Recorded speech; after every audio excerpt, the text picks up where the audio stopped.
Hi, welcome at Commerce Students Hub. Our motto is to learn accountancy and commerce subjects by clearing all basic concepts. Today's topic is Marathon Part 3 Class 12th and PO starts from balance sheet.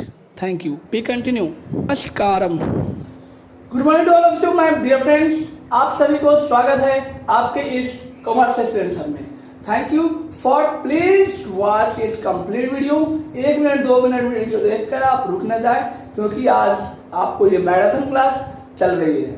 इसमें आपको हर चीज जो है सो धीरे धीरे सारा चीज clear किया जाएगा एक साथ एक प्लेस पर. आज आप लोग मैराथन पार्ट 2, मैराथन पार्ट 1 में आपने देखा क्लास 12 का एनपीओ अकाउंटेंसी, वही आज सेम चलेगा. क्लास 12 अकाउंटेंसी एनपीओ पार्ट 1 से आगे.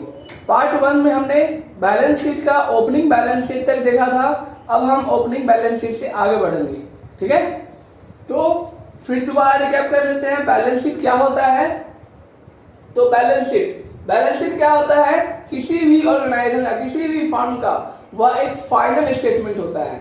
मतलब सारे खर्चे और इनकम जानने के बाद हम क्या बनाते हैं? Balance sheet. और ये बैलेंस शीट हमारे को फाइनेंशियल पोजीशन बताता है कि साल के एंड में हमारा फाइनेंशियल पोजीशन क्या है, और इसके बेसिस पर हम यह डिसाइड करते हैं कि आगे हमें किन चीजों की आवश्यकता पड़ेगी. और प्लानिंग में, मैनेजमेंट में इनका बहुत ही ज्यादा अहम रोल होता है. यह जो है तैयार किया जाता है इनकम एंड एक्सपेंडिचर्स अकाउंट के बाद. जैसे कि प्रॉफिट अर्निंग फर्म में आपने देखा था कि जो बैलेंस शीट तैयार होता था वो प्रॉफिट एंड लॉस अकाउंट तैयार होने के बाद किया करता था. लेकिन यहाँ पर आपको profit and income and expenditure account के बाद बनाया जाएगा क्या?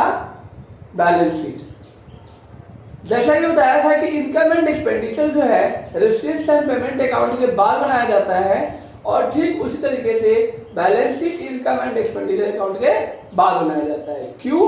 क्योंकि इनकम एंड एक्सपेंडिचर अकाउंट में हमें यह पता चलता है कि इस करंट ईयर में हमने कितना इनकम और कितना एक्सपेंस किया है इस करंट ईयर का. ठीक है, और उसमें हमें यह पता चलता है at the end of the year हमें लॉस हुआ है या प्रॉफिट हुआ है. मतलब कि सरप्लस हुआ है या डेफिसिट हुआ है. सरप्लस क्या होता है? सरप्लस अगर इनकम हमारा ज्यादा है एक्सपेंस से, इनकम हमारा ज्यादा है एक्सपेंस से, तो हम उसे कहते हैं सरप्लस. और अगर एक्सपेंस ज्यादा है इनकम से तो हम उसे कहते हैं डेफिसिट. ठीक है, तो कैसे पता लगाएंगे कि इनकम सरप्लस हो रहा है या डेफिसिट हो रहा है? जब हम एंट्री कर लेते हैं ऊपर से, जब हम इनकम साइड का टोटल एंट्री कर लेते हैं, जब हम एक्सपेंस साइड का सारे टोटल एंट्री कर लेते हैं, दोनों को टोटल करते हैं. ठीक है, दोनों को अलग अलग हम टोटल करते हैं. जो ज्यादा होता है, जिस साइड का अमाउंट वैल्यू ज्यादा होता है, उसके टोटल को हम दोनों साइड टोटल कॉलम में लिखते हैं, टोटल अमाउंट के कॉलम में लिखते हैं. और फिर हम जिस साइड कम है उसके टोटल से और इस टोटल से माइनस करते हैं. जो आंसर आता है वो हमें बताता है सरप्लस और डेफिसिट. जैसे मान लीजिए हमारे पास इनकम ज्यादा है एक्सपेंस कम है, तो इनकम के टोटल जो है सो दोनों साइड के टोटल अमाउंट में लिखा जाएगा, और एक्सपेंस को टोटल करेंगे और इसके टोटल से उसके टोटल को, एक्सपेंस के टोटल को माइनस करेंगे, और फिर जो आंसर आएगा वो हमें बताएगा सरप्लस. ठीक ऐसे ही डेफिसिट निकालने के लिए भी करेंगे. ठीक है, और एक चीज और, इसका कोई ओपनिंग बैलेंस नहीं होता है. जैसे हम प्रॉफिट अर्निंग फर्म बनाते हैं, trading account, profit and loss account, तो ट्रेडिंग अकाउंट के लास्ट में हमें निकलता है ग्रॉस प्रॉफिट, और वो ग्रॉस प्रॉफिट जो है सब प्रॉफिट एंड लॉस अकाउंट में ट्रांसफर किया जाता है. तो यहाँ पर ऐसा कुछ नहीं है, यहाँ पर सीधा स्टार्ट किया जाता है इनकम और एक्सपेंस से, और वो चीज लिया जाता है किससे? रिसिप्ट एंड पेमेंट से. रिसिप्ट एंड पेमेंट अकाउंट में जितने भी रिसिप्ट होते हैं, कैश बेसिस और पेमेंट होते हैं, उसकी रिकॉर्ड होती है पूरे साल की, चाहे वो करंट ईयर का हो, प्रीवियस ईयर का हो या नेक्स्ट ईयर का हो. और उससे हेल्प लेकर हम इनकम एंड एक्सपेंडिचर अकाउंट तैयार करते हैं। ठीक है, अब हम जानते हैं बैलेंस शीट। जब हम बैलेंस शीट तैयार करते हैं तो हमें किन किन चीजों का ध्यान रखना है और उसमें क्या क्या चीजें होनी चाहिए।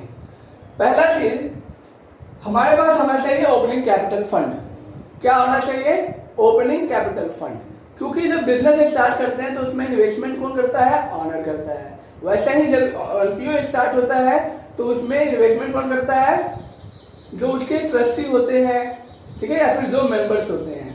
तो वो जो मेंबर्स होते हैं जिन्होंने मिलकर इस ऑर्गेनाइजेशन को सेटअप किया है, वो लोग क्या करते हैं? अमाउंट इन्वेस्ट करते हैं, कुछ सर्टेन अमाउंट इन्वेस्ट करते हैं। और उस अमाउंट को, क्योंकि ये फंड जो होते हैं, ये ऑर्गेनाइजेशन जो होते हैं, वो एक आर्टिफिशियल पर्सन होता है जो किसी के द्वारा चलाया जाता है। ठीक है, तो अगर वो किसी के द्वारा सेटअप किया गया है और वो व्यक्ति इसमें इन्वेस्टमेंट कर रहा है तो उसको हम कहते हैं कैपिटल। क्या कहते हैं? कैपिटल।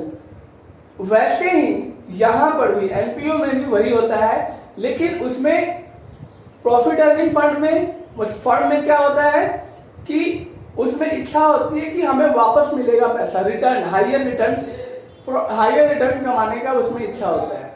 पर इसमें ऐसा कुछ नहीं है। इसमें यही इच्छा होता है कि जो अभी अमाउंट आएगा हमारे पास, जो भी हम इन्वेस्ट कर रहे हैं, उसको हम सोशल वेलफेयर में उसका यूटिलाइज करेंगे। ठीक है, तो यह यहाँ पर किस नाम से आता है? कैपिटल फंड के नाम से आता है। किस नाम से? Capital fund, opening capital fund. अगर नहीं है तो कल वाला वीडियो देखिए, उसमें हमने दिखाया था लास्ट के 5-10 मिनट का वीडियो देख लीजिएगा। उसमें आपको हमने दिखाया था कि कैसे ओपनिंग कैपिटल तैयार किया जाता है और ओपनिंग कैपिटल कैसे फाइंड आउट किया जाता है। ओपनिंग कैपिटल निकालने के लिए हम ओपनिंग बैलेंस शीट बनाते हैं और ओपनिंग बैलेंस शीट में हमें पता चलता है हमारे को ओपनिंग स्टार्टिंग में कितना एसेट्स था, कितना लायबिलिटीज था।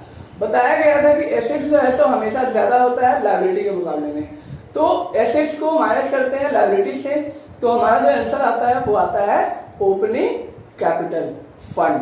तो ये ओपनिंग कैपिटल फंड किससे आया? ओपनिंग बैलेंस शीट क्रिएट करने के बाद। और इसके फॉर्मेट्स वगैरह आप पिछला वीडियो देखिएगा, लास्ट के 5 मिनट 10 मिनट, तो आपको पता चल जाएगा कि क्या है। ठीक है, अब इसमें कुछ चीजें जो आपने दिमाग में रखना है कि हम बैलेंस शीट तैयार करते हैं तो हमें क्या क्या चीजें याद रखनी पड़ेगी। सबसे पहला है ओपनिंग कैपिटल फंड। इसके बाद आता है फंड। फंड बताया था मैंने क्या होता है। फंड जो होता है वो एक स्पेशल अमाउंट होता है जो कलेक्ट किया जाता है किसी स्पेशल पर्पस के लिए, और उस अमाउंट को किसी अदर पर्पस पे खर्च नहीं किया जाता है। It is a certain amount received by NPO for a specified purpose and this amount is doesn't expense spent on other expenses. तो यह अमाउंट जो है सो दूसरे खर्चों में इसको एक्सपेंस नहीं किया जाएगा, स्पेंड नहीं किया जाएगा। ठीक है, जैसे कि मान लीजिए बताया था मैंने फंड में कि एक स्पेशल फंड है, स्पेशल कामों के लिए लिया गया है। जैसे कि टूर्नामेंट करवाना है तो टूर्नामेंट फंड हो गया, है ना। जैसे कि बिल्डिंग बनवाना है तो बिल्डिंग फंड हो गया। ठीक है, जैसे कि कोई अदर ब्रांच स्टार्ट करना है तो उसके लिए फंड हो गया। तो काफी सारी चीजें हैं जो हम यहाँ पर फंड के नाम पे कलेक्ट करते हैं। इसके नाम पे, फंड के नाम पे। तीसरा है डोनेशन। डोनेशन, डोनेशन क्या होता है? डोनेशन क्या होता है? डोनेशन जो होता है वह अमाउंट जो रिसीव किया जाता है किसी कंपनी के, किसी लोगों के द्वारा, काफी सारे लोगों के द्वारा, और उसको खर्च किया जाता है उसको रन करने के लिए। किसको? ऑर्गेनाइजेशन को रन करने के लिए। ठीक है, तो इसमें जो डोनेशन होता है वो 2 तरह का होता है। एक होता है जनरल डोनेशन, जिसका यूटिलाइज है सो नॉर्मल कामों के लिए यूज किया जाता है। ठीक है, एक होता है स्पेसिफाइड डोनेशन। स्पेसिफाइड डोनेशन मतलब किसी खास चीज के लिए वो डोनेट किया गया हो। जैसे टूर्नामेंट करवाने के लिए वो डोनेशन देना, पेविलियन बनाने के लिए वो डोनेशन देना, बिल्डिंग बनाने के लिए वो डोनेशन देना। तो ये सब चीजें क्या है? डोनेशन। तो ये है स्पेसिफाइड डोनेशन। तो जो जनरल डोनेशन होता है वो हम अदर खर्चों में यूज करते हैं, अदर एक्सपेंसेस में उसको हम यूटिलाइज करते हैं।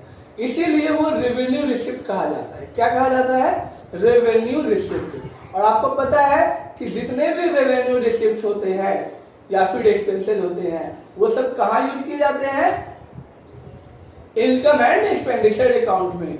अगर रेवेन्यू रिसिप्ट है तो इनकम साइड जाएगा, इनकम एंड एक्सपेंडिचर अकाउंट के क्रेडिट साइड जाएगा, ठीक है। और अगर रेवेन्यू एक्सपेंस है तो वो कहाँ जाएगा? इनकम एंड एक्सपेंडिचर अकाउंट के डेबिट साइड जाएगा, ठीक है। इस बात का ध्यान में रखिएगा। तो रेवेन्यू रिसिप्ट क्या होता है ये जानना चाहेंगे आप? तो रेवेन्यू रिसिप्ट क्या होता है? वो शॉर्ट टाइम के लिए होता है, उसका हम यूटिलाइज जो है सो शॉर्ट टाइम में ही कर देते हैं। वो हमें ज्यादा लंबे टाइम के लिए प्रॉफिटेबल नहीं होता है, उसका फायदा जो है सो हमें लंबे टाइम के लिए नहीं होता है, ठीक है। जैसे सैलरी देते हैं हम, तो सैलरी 1 महीने काम किया उसने 1 महीने का सैलरी दे दिया हमने, 2 महीने काम किया 2 महीने का सैलरी दे दिया, तो वो जो अमाउंट हमें मिला है वो सैलरी में चला गया ना, तो इस शॉर्ट टाइम के लिए था ना, चला गया। तो वही चीज होता है कि जो शॉर्ट टाइम के लिए हमारे पास इनकम हो रहा है या फिर एक्सपेंस हो रहा है उसको हम रेवेन्यू रिसीप्ट और रेवेन्यू एक्सपेंस कहते हैं। और इसकी एंट्री जो है इनकम एंड एक्सपेंडिचर अकाउंट में होता है, इनकम साइड और एक्सपेंस साइड, ठीक है। तो जो स्पेसिफाइड डोनेशन है उसको ट्रीट किया जाता है किससे? कैपिटल फंड, मतलब वो क्या है? कैपिटल इनकम है। तो जो कैपिटल इनकम है उसको आप कहाँ लिखते हैं? बैलेंस शीट के लायबिलिटी साइड। किसी भी नाम के आगे फंड लिखा हो जाए समझ जाना वो कैपिटल एक्सपेंस और इनकम है, और उसकी एडजस्टमेंट जो होती है वो बैलेंस शीट के लायबिलिटी साइड होती है। किसी भी नाम के आगे अगर फंड लिखा हुआ है, ये बात ध्यान में, ठीक है। इसके बाद determining the value of investment. अब हम इन्वेस्टमेंट करते हैं, ठीक है। जब हम इन्वेस्टमेंट करते हैं किसी चीज पर, किसी चीज को, तो उसमें हम देखते हैं इन्वेस्टमेंट के बाद जो है सो हमें उसमें इंटरेस्ट मिलता है। तो कब इन्वेस्टमेंट किया हमने, ठीक है, उसके अकॉर्डिंगली इंटरेस्ट कितना मिलना था हमें। तो जितने दिन का, जितने साल का हमने लगाया, जैसे कि मान लो अक्टूबर में लगाया, इन्वेस्टमेंट किया, मार्च में हमारा सेशन खत्म हो रहा है, तो अक्टूबर से मार्च कितने 6 महीने हो गए। तो उन 6 महीनों का हम क्या करेंगे? इंटरेस्ट निकालेंगे, फिर वो इंटरेस्ट इसमें ऐड होगा और फिर हमारे इनकम एंड एक्सपेंडिचर के इनकम साइड आ जाएगा, है ना। तो इस तरीके से डिटरमाइन। अब ये भी देखना है कि ये इन्वेस्टमेंट किस चीज पे हो रहा है, क्या वो किसी फंड पे हो रहा है। तो जो अगर वो फंड पे हो रहा है तो वो आपका balance sheet income and expenditure में बन जाएगा, वो बैलेंस शीट के लायबिलिटी साइड जाएगा, ठीक है। इसके बाद है adjustment of income and expenditure. इसके बारे में हम डिटेल में स्टडी करेंगे ये चीज जानने के बाद कि और भी काफी सारे इनकम एंड एक्सपेंडिचर्स हैं जिसका हमें ट्रीटमेंट कैसे करते हैं वो जानना है, ठीक है। जो भी एक्सपेंसेस एडजस्ट होते हैं उसको हम कैसे एडजस्ट करते हैं इनकम एंड एक्सपेंडिचर अकाउंट और बैलेंस शीट में, वो हम इससे जानेंगे। फिर है सरप्लस एंड डेफिसिट। बताया आपको मैंने कि जब हम इनकम एंड एक्सपेंडिचर अकाउंट तैयार करते हैं तो लास्ट में बैलेंस जो हमारे पास आता है दोनों का, वो क्या होता है? सरप्लस या डेफिसिट। और अगर सरप्लस है तो ओपनिंग कैपिटल फंड में ऐड हो जाता है, ठीक है। और अगर डेफिसिट है तो वो ओपनिंग कैपिटल फंड में से लेस हो जाएगा। मैं यहाँ पर फंड लिख ही देता हूँ, ठीक है।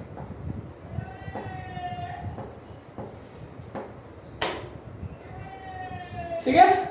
इसके बाद है लोन। हमें ये भी देखना पड़ेगा भाई कि लोन कितना है। इसके बाद cash and bank. End of the year हमारे पास कैश कितना बचा, बैंक बैलेंस कितना बचा, ये भी देखना है। तो ये सब चीजें हैं जब हम बैलेंस शीट तैयार करते हैं और जब हम उसे कंपेयर करते हैं उस समय में इन सब चीजों का ध्यान में रखना जरूरी होता है, ठीक है। तो आगे बढ़े उससे पहले अब हम जानते हैं बैलेंस शीट का फॉर्मेट। इसको आप चाहे तो नोट कर सकते हैं या फिर आप स्क्रीनशॉट ले लीजिए अगर लेना है तो, ठीक है।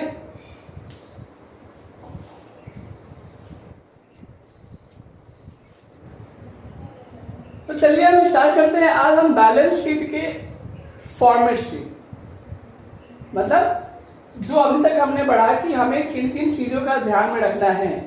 तो क्या हम उन चीजों को बैलेंस शीट में किधर रिकॉर्ड करते हैं, ये सब चीजें अब हम देखेंगे।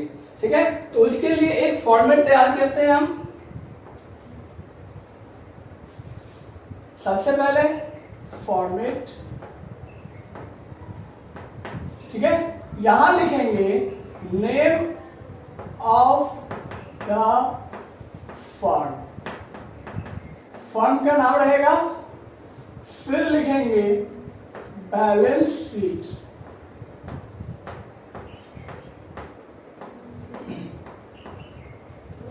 एज ऑन 31 मार्च, जो भी आपका सेशन है उसके अकॉर्डिंग लिखेंगे। ठीक है,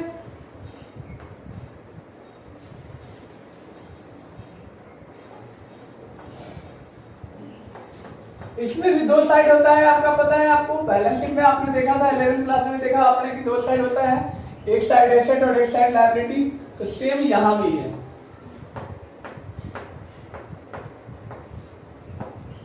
जैसा आप प्रॉफिट अर्निंग मेकिंग फर्म के लिए बनाते हैं बैलेंस शीट, ठीक वैसा ही यहां भी तैयार होता है, लेकिन यहां कुछ डिफरेंस है जिसके बारे में हम स्टडी करेंगे।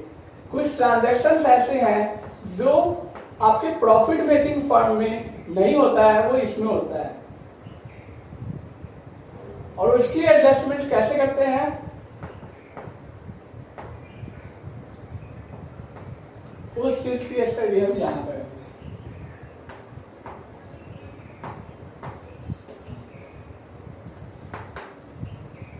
ठीक है, तो देखिए सबसे पहले मैंने आपको बताया था, सबसे पहला पॉइंट वो है ओपनिंग कैपिटल फंड।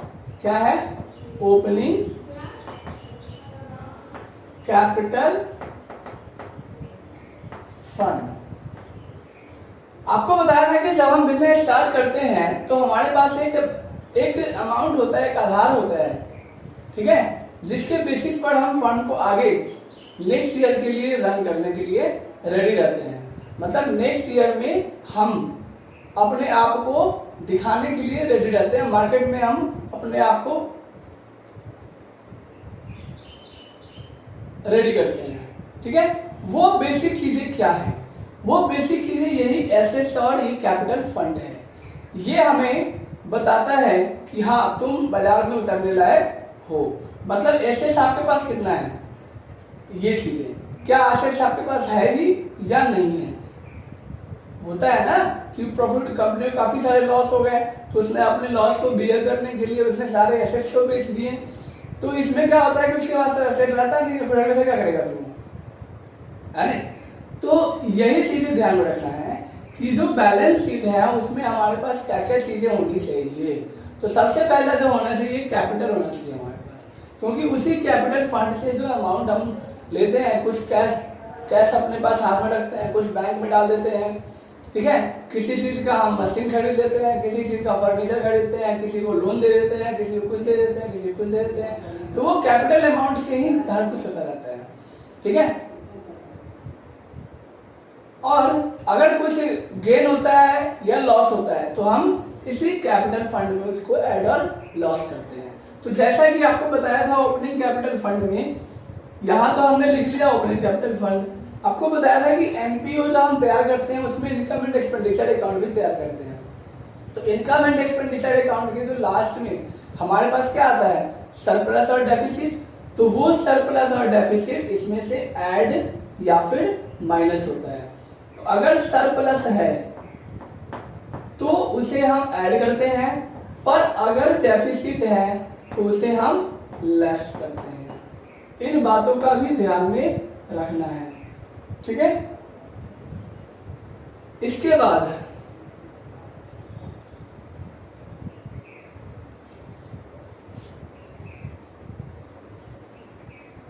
कुछ चीजें इसमें और ऐड होती हैं, वो कब होगा अभी हम आगे पता करेंगे। ठीक है, अब ओपनिंग कैपिटल अगर मान लो आपके पास बैलेंस शीट में नहीं दिया हुआ है, ओपनिंग बैलेंस शीट में, तो आप कैसे निकालोगे। देखो capital fund, opening capital fund निकालने के लिए फॉर्मूला है total assets in the beginning में आपके पास इतना एसेट्स हैं, माइनस करेंगे टोटल लायबिलिटीज से, जितना बिगनिंग में है आपके पास, उन दोनों के टोटल को हम माइनस करेंगे, जो हमारे पास आंसर आएगा वो क्या आएगा, ओपनिंग कैपिटल फंड। ठीक है, और उसी ओपनिंग कैपिटल फंड में हम सरप्लस और डेफिसिट को प्लस या माइनस करेंगे। अब इसी के साथ नीचे आता है आपके पास स्पेसिफाइड फंड। मैंने आपको बताया था कि किसी भी नाम के पीछे अगर फंड लिखा हुआ है, ध्यान रखिएगा इस चीजों का, किसी भी नाम के पीछे अगर फंड लिखा हुआ है तो वो हमारा कैपिटल एक्सपेंस है या फिर कैपिटल है। तो उसको हम कहाँ एंट्री देते हैं, बैलेंस शीट के लायबिलिटी तरफ। कहाँ रखते हैं, बैलेंस शीट के लायबिलिटी तरफ। आप कहोगे ये फंड तो वह अमाउंट है ना जो हम कलेक्ट करते हैं अपने कामों को करने के लिए, तो यह तो ऐसे होना चाहिए। लेकिन आपको बता दूं कि ये आप जो अमाउंट, जैसे आप जनरल डोनेशन लेते हो तो वो हमारे लिए तो क्या है, रेवेन्यू है, रिसिप्ट है, हमारे पास इनकम आ रहा है, तो वैसे ही ये भी है। लेकिन वो है आपके और एक्सटर्नल खर्चे को बियर करने के लिए वो डोनेशन आप यूज करते हैं, जनरल डोनेशन, क्योंकि वो किसी चीज का स्पेसिफाइड नहीं है। वैसे ही यहाँ पर जब आपके पास किसी स्पेशल काम के लिए पैसा कलेक्ट करते हैं तो वो आता है फंड के नाम से। ठीक है, और वो इसीलिए नहीं आता है कि हम उसको अपने पास रख लें। ठीक है, वो इसीलिए आता है कि आप जिस नाम से उसको कलेक्ट कर रहे हो उसका आपको काम करना पड़ेगा। सुना रहे, जैसे आप टूर्नामेंट करवा रहे हो तो टूर्नामेंट फंड आप कलेक्ट कर रहे हो तो आपको टूर्नामेंट के लिए काम करना पड़ेगा, टूर्नामेंट करवाना पड़ेगा। ऐसा नहीं कि पैसा लेके इकट्ठा कर रख लिया। आप देखते होंगे स्कूलों वगैरह में, कॉलेज वगैरह में जब टूर्नामेंट होती है तो उसके फंड आते हैं। कॉलेज में देखा होगा ना, जो मैचेज होते हैं एक कॉलेज से दूसरे, इंटर कॉलेज होता है, इंटर कॉलेज होता है, चैंपियनशिप होता है, इन सब में क्या होता है, फंड्स कलेक्ट किए जाते हैं। तो ये जो फंड्स कलेक्ट करते हैं, ठीक है, तो वो स्पेशल कामों के लिए करते हैं। जैसे टूर्नामेंट करवाना ही है ना, तो टूर्नामेंट करवाने के लिए ही वो फंड किया जाता है कलेक्ट। आप देखते हो कि आपको क्लास में भी आपने सुना होगा कि हर साल जो है सो गवर्नमेंट क्या करती है, एक फंड जारी करती है स्कूलों में एनुअल फंक्शन के लिए, टूर्नामेंट करवाने के लिए, स्पोर्ट्स डे के लिए, जो 26 जनवरी 15 अगस्त होता है, इन सब चीजों के लिए, उन सब चीजों के लिए फंड जारी करती है सरकार। आपने सुना होगा वो हर साल होता है। लेकिन कुछ स्कूल वाले होते हैं उसको इम्प्लीमेंट करते हैं, उसको खर्च करते हैं, कुछ स्कूल वाले होते हैं वो खर्च नहीं करते हैं। ठीक है, तो इसमें काफी सारा करप्शन का भी रोल आ जाता है। पर हमें जो पढ़ना है वो एक्चुअल चीजें पढ़नी है। वो क्या कि ये जो फंड है वो किसी के लिए है, टूर्नामेंट के लिए। अब आपको पता चल जाता है कि आपके स्कूल में कितने पैसे आए हैं उस टूर्नामेंट कराने के लिए।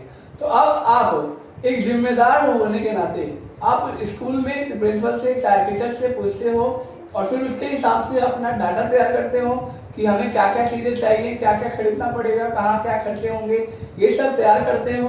और फिर इसी फंड में से खर्चा होता है, वो किसी और फंड में से खर्चा नहीं होता है। जो टूर्नामेंट के नाम से पैसा आया है उसी पैसे में से खर्च होता है।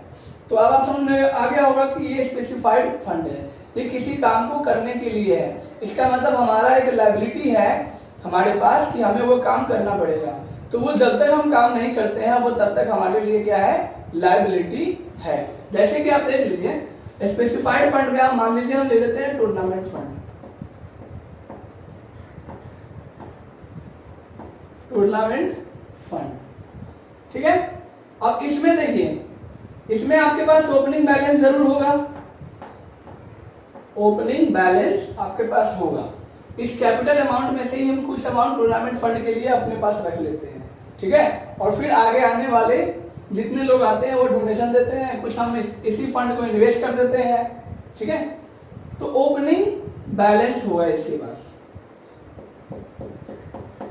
इसके बाद आप देखेंगे इसमें हमें क्या मिलता है, डोनेशन मिलता है। स्पेसिफाइड डोनेशन होता है ना, तो अगर मान लीजिए वो डोनेशन टूर्नामेंट के लिए करवाया गया है, अगर लिखा भी हुआ है उसमें डोनेशन फॉर टूर्नामेंट, तभी जाकर इसमें ऐड होगा, ठीक है।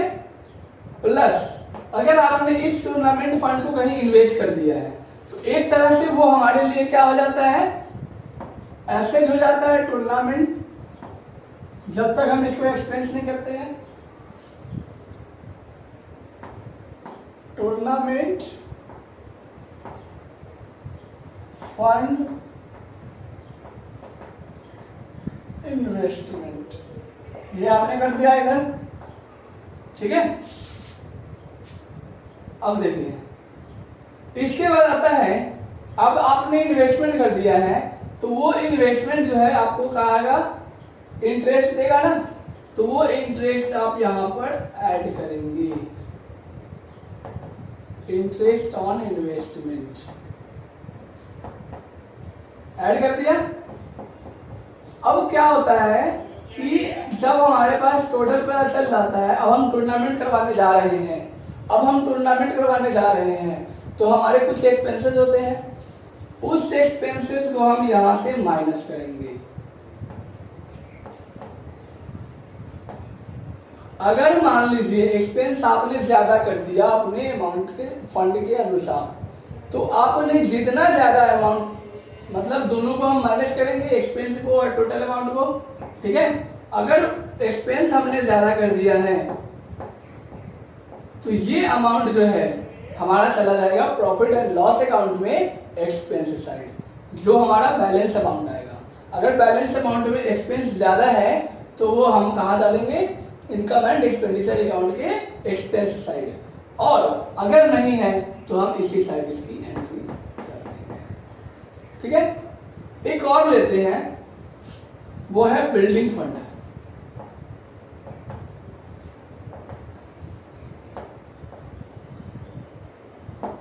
इसमें भी आपके पास क्या है, ओपनिंग बैलेंस है ना, ओपनिंग बैलेंस।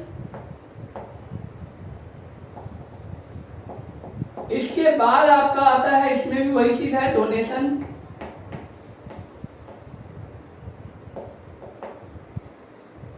आ गया डोनेशन। फिर इसके बाद आता है आपका interest on investment of building fund,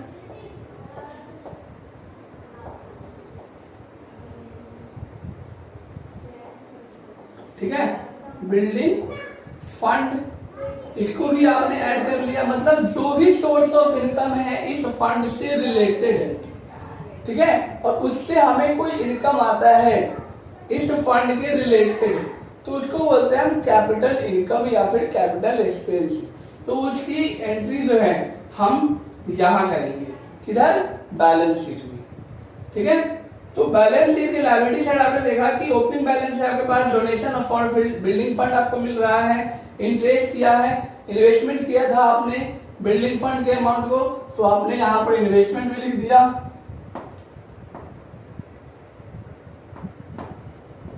building fund investment, ठीक है, इसको आपने यहां लिख दिया। तो ये आपका क्या हो गया, एसेट हो गया।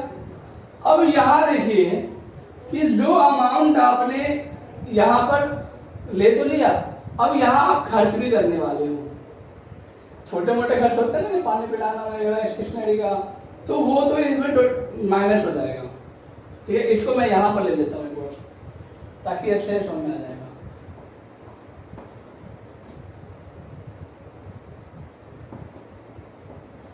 बिल्डिंग फंड, लायबिलिटी तरफ, इसमें ओपनिंग बैलेंस है हमारे पास, ठीक है, ऐड कर दिया डोनेशन,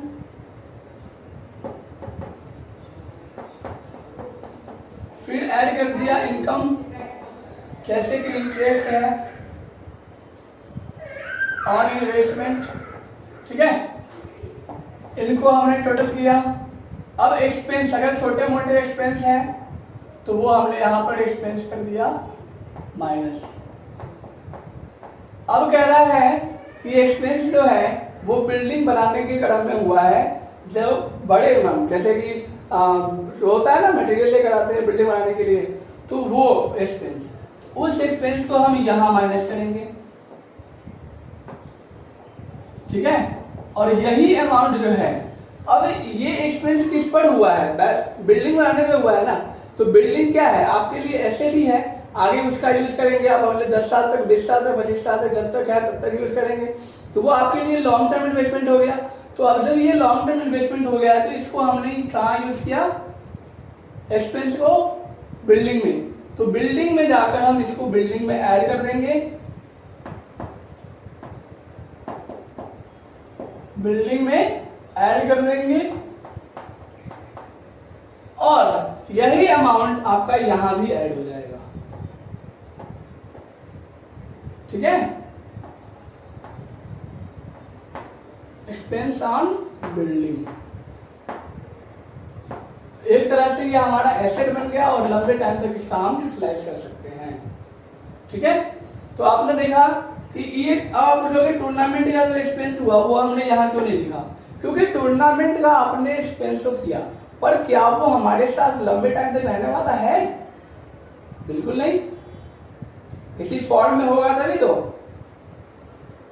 ठीक है, तो यहां पर हमने देखा कि बिल्डिंग जो तैयार हो रहा है वो हम अगले 10 साल 20 साल तक हम उसका यूज कर सकते हैं। इसीलिए हमने बिल्डिंग फंड को के एक्सपेंस को हमने यहाँ पर ऐड किया और कैपिटल फंड में ऐड किया। ठीक है, और क्या चीजें होती हैं इसमें कि जो रिसीव्ड इन एडवांस है, इस करेंट ईयर में अगर रिसीव्ड इन एडवांस है एट बिगिनिंग तो उसको हम ऐड कर लेते हैं। ठीक है, रिसीव्ड इन एडवांस अगर बिगिनिंग में है तो उसको हम क्या करते हैं, यहां पर एसेट साइड लिखते हैं। इसको मैं यहां से मिटा दूं क्योंकि ये जो अमाउंट ट्रांजेक्शन है वो आपका लायबिलिटी साइड का है। ठीक है, तो अगर रिसीव्ड इन एडवांस लिखा है, नहीं पेड इन एडवांस लिखा है, पेड इन एडवांस, अगर आपने किसी चीज को एडवांस में पे किया है इस साल तो वो आपका क्या हो जाएगा? एसेट।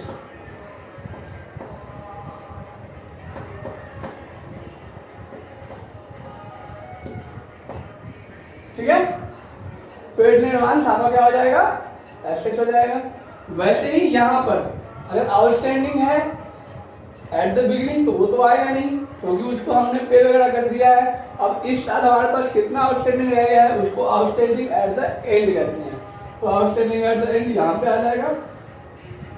रिसीव्ड इन एडवांस वो भी यहाँ पे आ जाएगा। क्या? रिसीव्ड इन एडवांस, क्योंकि वो भी हमारा लायबिलिटी हो जाएगा तो वो भी यहाँ पे आ जाएगा। समझ गए? पेड इन एडवांस है तो यहाँ पर क्योंकि हमारे लिए अगले साल के लिए वो एसेट के रूप में यूज किया जाएगा। ठीक है, अक्रूड इनकम जो अर्न किया है लेकिन रिसीव नहीं किया है वो भी हमें यहां पर लेना है। अक्रूड इनकम, समझ गए? तो ये कुछ चीजें थी जो प्रॉफिट मेकिंग फंड्स के बैलेंस शीट से एनपीओ की जो बैलेंस शीट है इसको अलग करती है। ठीक है, हम काफी चीजें हैं करने के लिए, तो यहाँ पर ये जो मेजर चीजें थी, मेजर थिंग्स जो इसमें डिफरेंस आता है वो यही है। सेम चीज जो लायबिलिटीज होते हैं और जो एसेट्स होते हैं उनके टोटल जो है यहाँ पर क्या होंगे? बैलेंस होंगे। इनके अलावा बाकी जो चीजें आप प्रॉफिट अर्निंग मेकिंग में करते थे वही चीजें यहाँ भी करेंगे। ठीक है, तो ये था आपका बैलेंस शीट। तो फिर से रिवाइज कर दूं मैं, तो हमें किन किन बातों को ध्यान में रखना है जब हम बैलेंस शीट तैयार कर रहे हो? सबसे पहले ओपनिंग कैपिटल फंड, उसके बाद फंड, फिर डोनेशन। ठीक है, और फिर हमें कैश और बैंक बैलेंस देखना है, और फिर उसमें हमें adjustment of income and expenditure जो हमने ये देखा, outstanding, paid in advance, accrued income, ये सब देखा। ठीक है, तो हमने देखा कि पेड इन एडवांस किया है तो वो हमारे लिए एसेट है, एक्रूड इनकम है तो वो हमारे लिए एसेट है। और अगर, लेकिन ध्यान रखिएगा वो भी इस साल का होना चाहिए, ये नहीं कि पास्ट ईयर का हो गया नेक्स्ट ईयर का हो गया। ठीक है, इस साल का। और उसके बाद हमने इधर क्या लिखा था? Outstanding at the end. ठीक है, और received in advance at the beginning. ठीक है, वो हम इस तरफ लिखें, चाहे वो सब्सक्रिप्शन का हो या कुछ भी। ठीक है,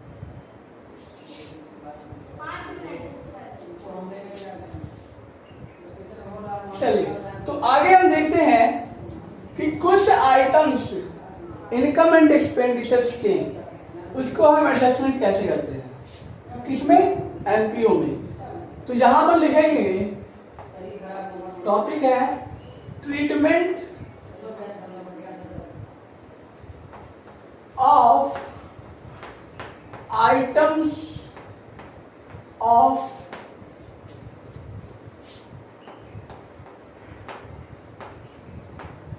इनकम एंड एक्सपेंडिचर्स। ठीक है।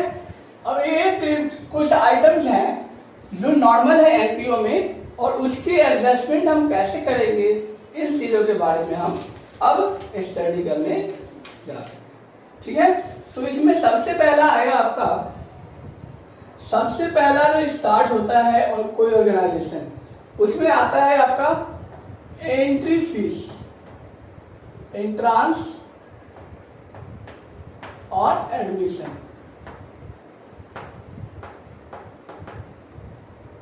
ठीक है, एंट्रांस और एडमिशन। तो इसमें हम क्या देखेंगे, एंट्रांस और एडमिशन क्या होता है।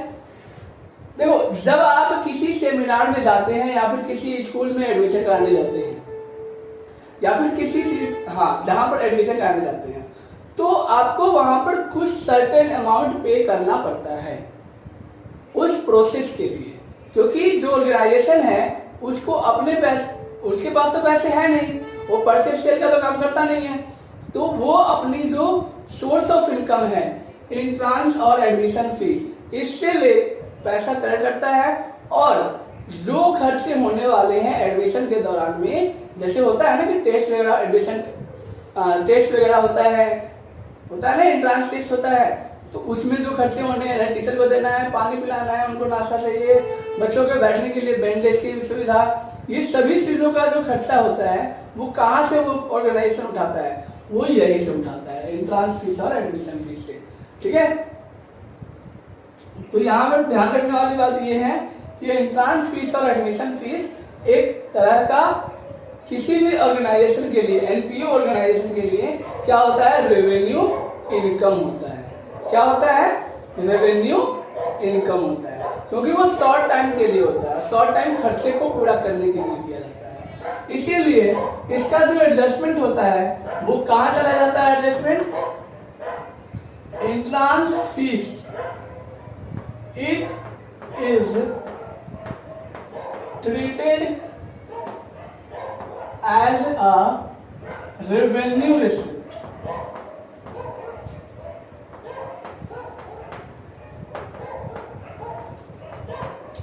Hence,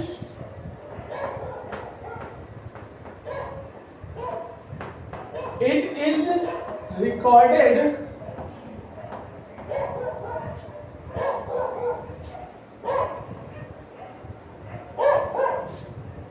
in credit side of income and expenditure। ठीक है। and this certain amount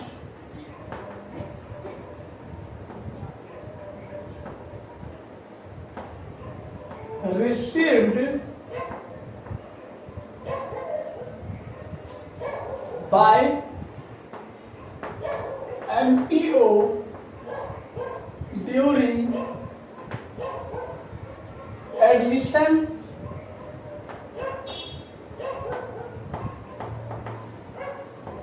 and entry to bear the expenses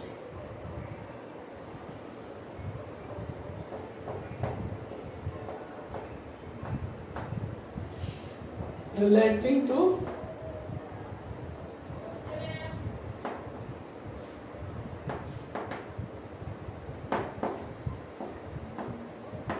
admission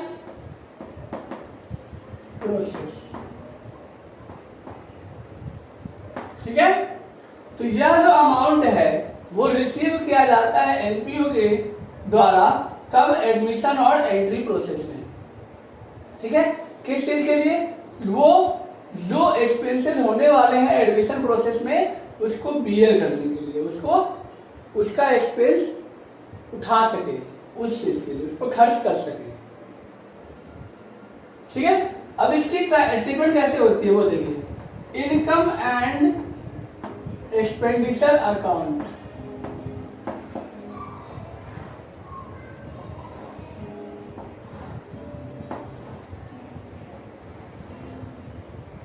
ये आता है आपका इनकम साइड।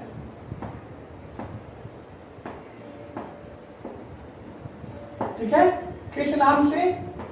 बाय एंट्री और admission fees.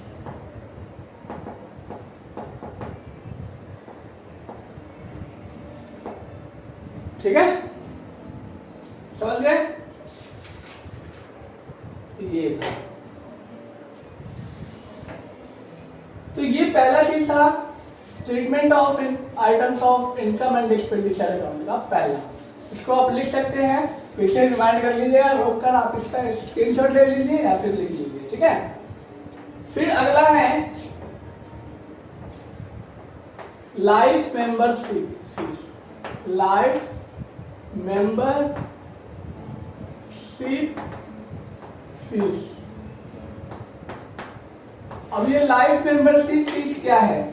Life membership fees वो है जिसमें एक अमाउंट जो है पे करता है कोई इंडिविजुअल अपने मन मर्जी से, क्योंकि उसे लगता है कि वो ऑर्गेनाइजेशन जो है रियली में अपना काम अच्छा कर रही है और उसकी आइडियोलॉजी अच्छी है, तो वो सोचता है कि मैं अपने जीवन जो है ना इसी में लगा दूं।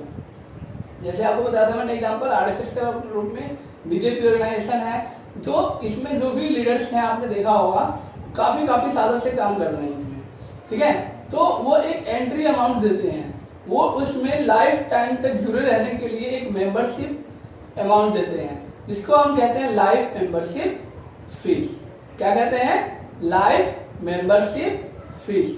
और ये जो फीस होता है वो आपका कैपिटल नेचर का होता है। क्या होता है? कैपिटल नेचर का। अब इसको कैपिटल नेचर का होता है तो इसको रिकॉर्ड क्या करते हैं हम? इसको रिकॉर्ड करते हैं बैलेंस शीट के लायबिलिटी साइड में। क्यों? क्योंकि आपको पता है कि एक बार जब लाइफ मेंबरशिप फीस ये पेमेंट कर देता है इंसान, तो वो हमेशा अपनी जो लाइफ है, लाइफ टाइम तक वो हमारे को अपनी सर्विस देता है। तो इसीलिए वो हमारे लिए क्या बन जाता है? As a owner. जैसे ऑनर होता है ना, तो ऑनर इन्वेस्ट करता है तो वो उसका नाम लिखते हैं हम कैपिटल फंड में। और ये मेंबर है, तो ये मेंबर अगर लाइफ मेंबरशिप फॉर्म मतलब पेमेंट कर रहा है, फीस दे रहा है, तो उसको भी एंट्री हम कहाँ करते हैं? बैलेंस शीट के liability side life membership fees में। ठीक है, तो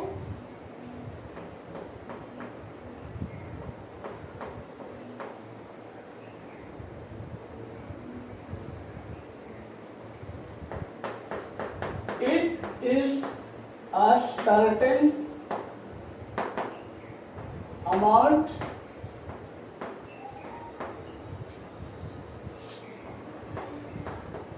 received by NPO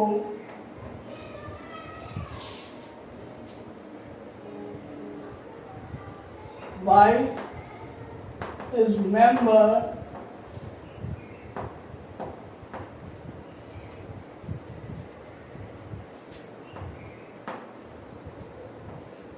becoming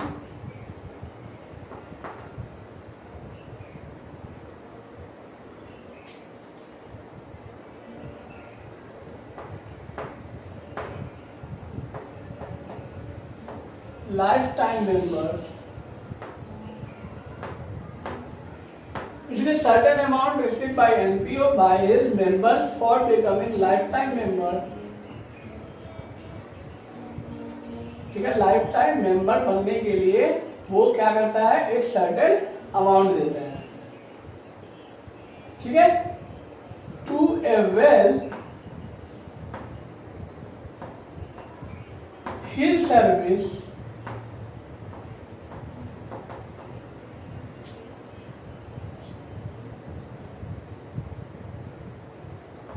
life time,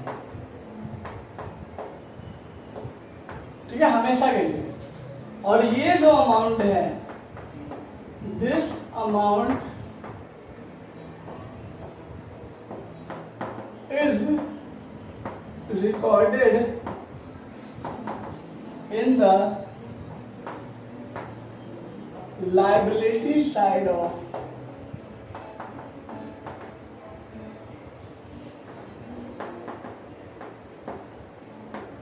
balance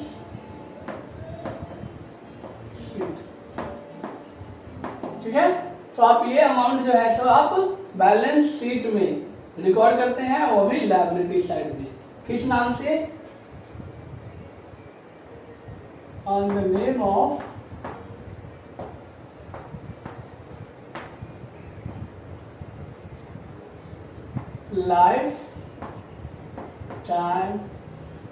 life membership fees।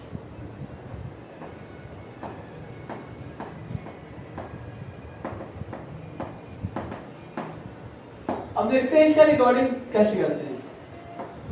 मैंने क्या बताया, इसको रिकॉर्ड हम करते हैं किधर? बैलेंस शीट में। क्यों रिकॉर्ड करते हैं? क्योंकि ये कैपिटल नेचर का ट्रांजैक्शन है। तो किस तरफ जाता है ये? बैलेंस शीट के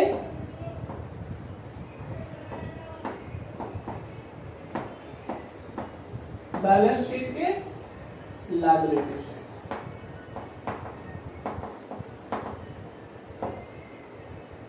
यहां लिखते हैं हम लाइफ मेंबर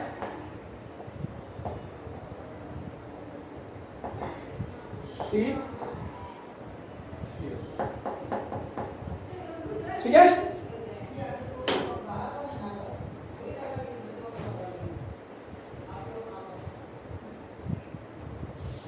लिख लीजिए या फिर स्क्रीनशॉट ले लीजिए।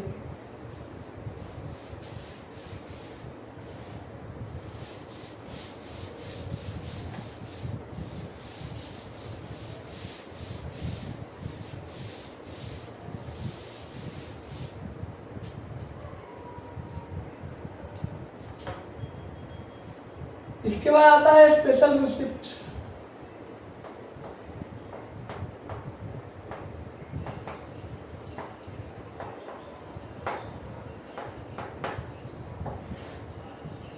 स्पेशल रिसिप्ट क्या होता है? ये स्पेशल रिसिप्ट, स्पेशल रिसिप्ट होता है किसी खास चीज के लिए पैसे को कलेक्ट करना, किसी खास काम, ठीक है। और वो खास काम क्या हो सकता है? जैसे कि एक छोटा मोटा कोई कार्यक्रम करवाना है, फंक्शन करवाना है, ठीक है, तो वो हो गया। और उसके लिए जो पैसे कलेक्ट किए जाते हैं, जैसे कि एनुअल डिनर मीटिंग है, ठीक है, जैसे कि कोई सेलिब्रेशन पार्टी है, ठीक है, किटी पार्टी कहते हैं ना, फेयरवेल पार्टी होता है, बहुत सारे पार्टी होते हैं। तो वो शॉर्ट टाइम के लिए हम पैसे कलेक्ट करते हैं, ठीक है। और वो special receipt income and expenditure account के इनकम साइड आता है, क्योंकि वो शॉर्ट टाइम के लिए एक्सपेंसेस होते हैं, इनकम होते हैं, शॉर्ट टाइम के लिए इनकम होते हैं, तो उसको हम रिकॉर्ड करते हैं इनकम साइड में। और वो शॉर्ट टाइम के लिए होता है, इसीलिए वो रेवेन्यू रिसिप्ट है, इसीलिए, ठीक है। और उसकी एंट्री कहाँ होती है? इनकम एंड एक्सपेंडिचर अकाउंट के इनकम साइड। तो स्पेशल रिसिप्ट क्या है? एक सर्टेन अमाउंट जो किसी स्पेशल पर्पस के लिए लिया जाता हो, और उसकी जो अवेलेबिलिटी है, उसकी जो यूटिलिटी है, वो शॉर्ट टाइम के लिए हो, उसकी यूटिलिटी शॉर्ट टाइम के लिए हो, इसीलिए वह रिकॉर्ड किया जाता है किसमें? स्पेशल रिसिप्ट के नाम से। और वो भी रेवेन्यू रिसिप्ट का नेचर होता है उसका, और उसको इनकम एंड एक्सपेंडिचर अकाउंट के डेबिट साइड, क्रेडिट साइड लिखते हैं, ठीक है। तो it is certain amount, it is certain amount collected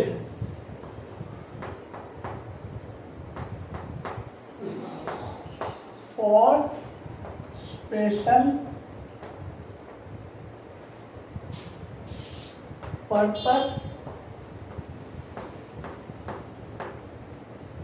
ठीक है, किसी खास काम के लिए, जैसे celebration, dinner party,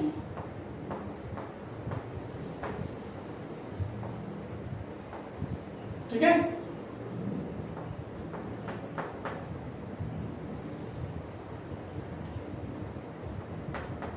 it is for short, it is short time income, it is short time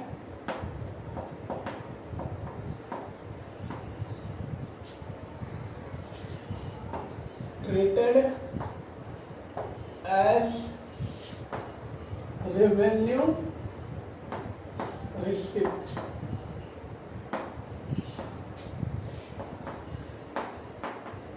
it is recorded at the credit side of income and expenditure account, ठीक है।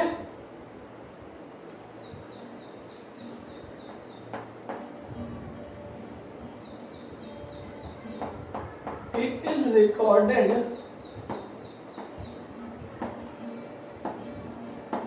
after the adjustment of expenses. If expenses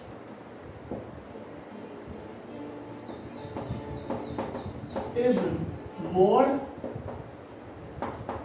than collected amount,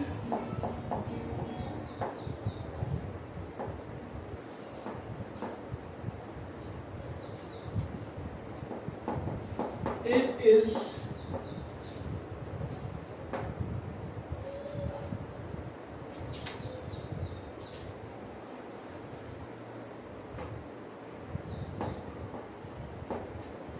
balance amount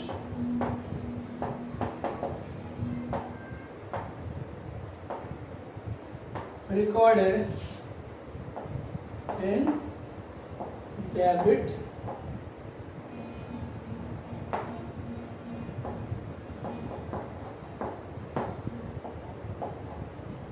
okay, but if expense is less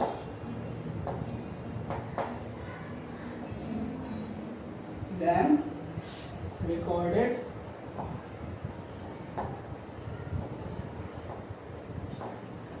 at credit side, और अगर वो पूरा खर्च हो जाता है तो नील लिख कर आगे बढ़ जाएंगे, ठीक है। लिख लीजिएगा या फिर इसका स्क्रीनशॉट ले लीजिए, ठीक है। अब इसको हम कैसे दिखाते हैं इनकम एंड एक्सपेंडिचर अकाउंट में, तो यहाँ पर देख लीजिए, ये मान लीजिए ये है हमारा एक्सपेंस और ये है इनकम,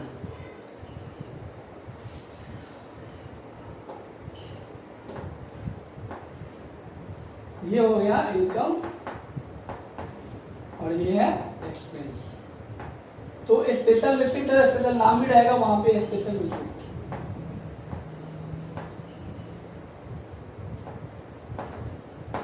ठीक है। जैसे एनुअल सेलिब्रेशन लिख देता हूं, अमाउंट आया, आपने एक्सपेंस किया,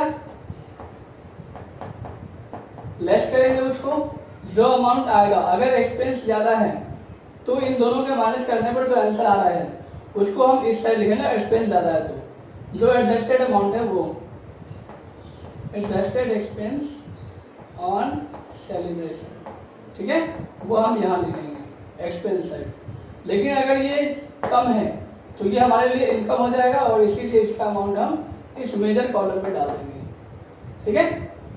और अगर नील है, जीरो है तो भाई जीरो नील नील करके आगे बढ़ जाएंगे। देखिए अगर नहीं समझ में आया तो यहाँ दोबारा समझ आएगा।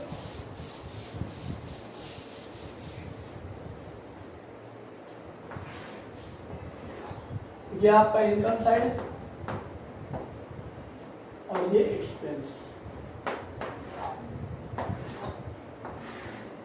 यहां आपने लिया स्पेशल रिसिप्ट, किस नाम से? एनुअल डिनर के नाम से। ठीक है, ले लिया, कलेक्ट कर लिया पैसा। अब आपने उसमें एक्सपेंस किया है तो लेस करोगे। ठीक है, अगर ये एक्सपेंसेस इस अमाउंट से ज्यादा है तो आपके पास जो बैलेंस आएगा उस बैलेंस अमाउंट को यहां लिखोगे, एक्सपेंस ऑन स्पेशल रिसिप्ट।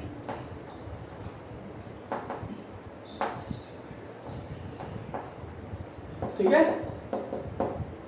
लेकिन अगर ये ज्यादा नहीं है तो आप इसी साइड मेजर कॉलम में लिखोगे, और अगर दोनों माइनस हो जाते हैं और जीरो आंसर आता है तो यहां लिखोगे नील। ठीक है, ये तीन चीजें आपको ध्यान में रखना है। अगर एक्सपेंस ज्यादा है तो एक्सपेंडिचर साइड आएगा जो बैलेंस अमाउंट है, और अगर इनकम ज्यादा है तो इसी साइड जाएगा, और अगर मान लीजिए जीरो आ रहा है तो वहां नील लिखकर आगे बढ़ जाएंगे। बाकी के जो टॉपिक्स हैं इसमें और भी टॉपिक्स आएंगे, यह आपका मैराथन पार्ट 3 में, और उसमें ये खत्म करने के बाद हम उसमें क्वेश्चंस भी करवाएंगे। तो प्लीज आप कंटिन्यू रहिए, देखते रहिए, ताकि आप मोटिवेट होकर और अच्छा कर सकें। ठीक है, thank you and follow the rule of Lato. Please support us, please subscribe, please like, comments and share. Thanks for your support and love.